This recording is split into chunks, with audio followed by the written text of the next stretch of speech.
ว่ามีคนห่วงงานในทุกเวลาเขาออกหายใจนั่นคือเจ้าเป็นสิชัดโทรหาในทุกเวลาที่ว่างไม่ใช่หัวใจในส่วนเล็กของนาว่าคิดกันจังใดหูบอกว่าหักลายโบที่ห่างของงานเจ้าหูบอกเจ้าหู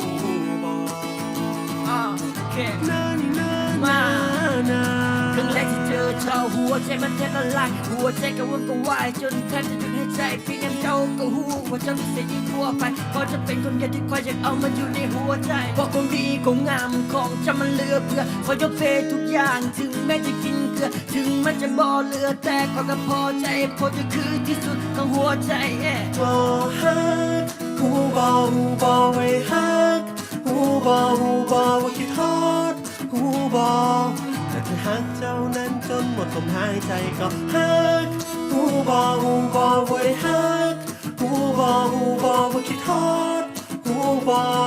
ว่าจะเป็นลูกไผ่แม่ของนายเจ้าหูบ่เห็นเจ้าครั้งแรกฉันมันบ่อยากไปใส่ได้ปวดจะอายก็พอเห็นเจ้าแล้วอดใจบ่ไหวแค่ได้เจอเจ้าครั้งเดียวมันก็อยากเป็นทางหัวใจถ้าเจ้ายังบ่มีใครและอาจจะเต็มไปให้สบายดีบ่ตาที่คอยได้เจอนั้นคงเป็นผมเลยคิดนั้นให้มาจะอยากบอกว่าคอยบ่แม่ไม่ปล่อยเพราะไอ้มันกูดบ่อยจะหักจะบ่มีเป็นปล่อยเพราะอะไรคนจะคือแม่บักคำน้อยก็ฮักหูบ่ไว้ฮักหูบ่ว่าคิดฮอดหูบ่แต่จะฮักเจ้านั้นจนหมดลมหายใจก็ฮักหูบ่ไว้ฮักหูบ่ว่าคิดฮอดหูบ่ว่าจะเป็นลูกไผ่พ่อของนายเจ้าหูบ่